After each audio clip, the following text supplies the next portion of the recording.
Assalamualaikum warahmatullahi wabarakatuh. Nama saya Rahayu Ningtyasari dengan NIM 401180286. Kelas Ekonomi Syariah H akan menjelaskan analisis contoh kasus pelanggaran perlindungan konsumen yang merupakan tugas dari mata kuliah perlindungan konsumen. Jadi kasus yang saya analisis yakni berita dari tempo.com mengenai kasus pelanggaran perlindungan konsumen jual bakso daging celeng atau babi. Jadi pada berita ini yang berjudul jual bakso daging celeng, pria ini dipidanakan.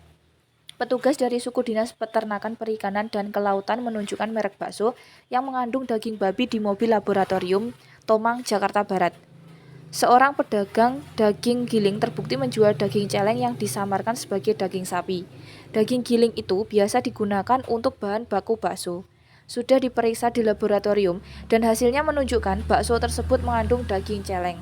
Yang tersebut merupakan kata dari Kepala Seksi Pengawasan dan Pengendalian Suku Dinas Peternakan dan Perikanan Jakarta Barat, Pangihutan Manurung, Senin 5 Mei 2014. Kasus ini berawal dari laporan tentang penjualan daging celeng di Jalan Pekojan 3, Tambora, Jakarta Barat. Penjualnya bernama Sutiman Wasis Utomo, berusia 55 tahun.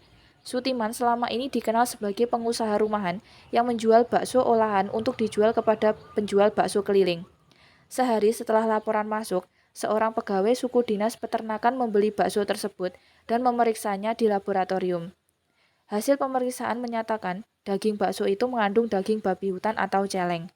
Ketika dimintai keterangan oleh anggota tim pengawasan dari suku dinas peternakan, Sutiman mengaku membeli daging tersebut dari seorang lelaki bernama John yang berdomisili di Cengkareng, Jakarta Barat. Lalu anggota tim melacak arus distribusi bakso olahan Sutiman.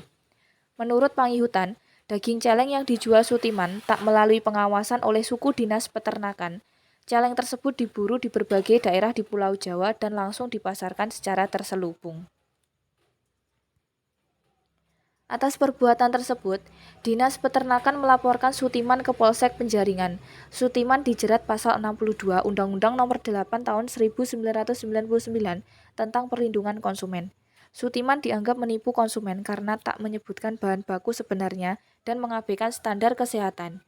Dia juga melanggar karena tak melewati proses pengawasan dengan menggunakan babi dari rumah potong dan berterus terang kepada pembeli. Jadi untuk analisis dari kasus ini, dapat kita lihat di kasus ini terjadi di mana penjual daging yang bernama Sutiman ini tidak mengatakan kepada konsumennya bahwa daging yang dia buat menjadi bakso itu adalah daging celeng. Pelaku telah melakukan perbuatan yang dilarang oleh undang-undang, di mana ketidaksesuaiannya isi barang dengan label kemasannya yang dituliskan daging sapi, padahal di dalamnya terdapat daging celeng. Kita harus ketahui bahwa hak konsumen adalah hak atas kenyamanan, keamanan, dan keselamatan dalam mengkonsumsi barang atau jasa.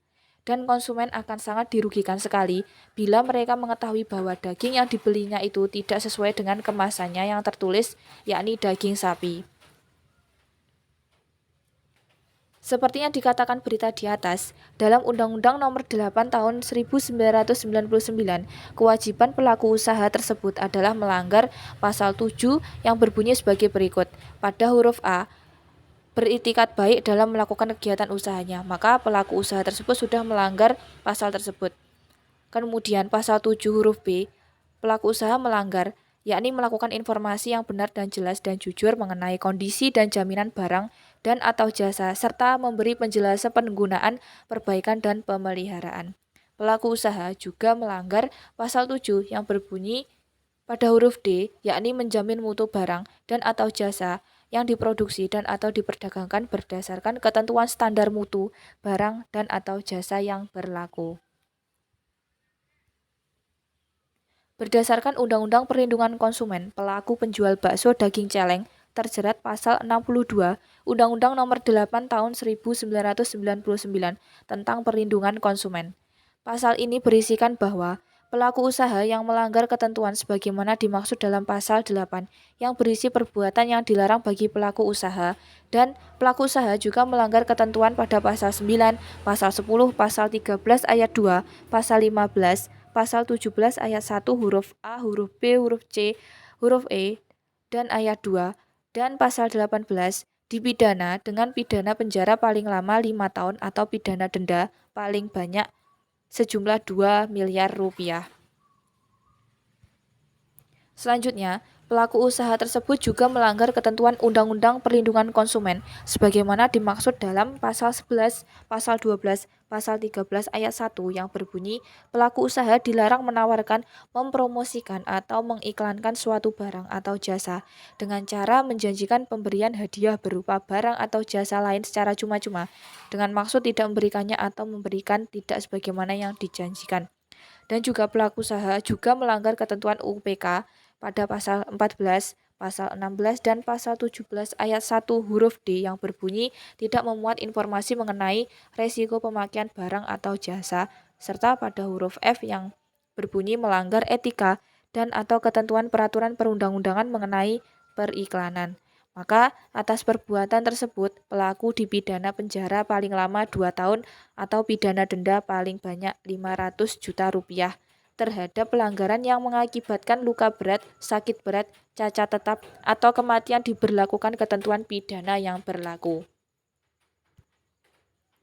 Lalu bagaimana solusi dari kasus ini? Jadi, sebagai penjual seharusnya memberikan informasi yang jelas, juga jujur terhadap barang yang akan dijual, sehingga tidak ada yang dirugikan baik pelaku usaha maupun konsumen. Dan akibat dari perbuatannya, Sutiman pun harus terjerat pasal 62 Undang-Undang Nomor 8 Tahun 1999 tentang perlindungan konsumen. Sutiman dianggap menipu konsumen karena tak menyebutkan bahan baku sebenarnya dan mengabaikan standar kesehatan. Mungkin itu contoh analisis kasus pelanggaran perlindungan konsumen dari saya. Apabila ada salah katanya, saya mohon maaf yang sebesar-besarnya. Wassalamualaikum warahmatullahi wabarakatuh.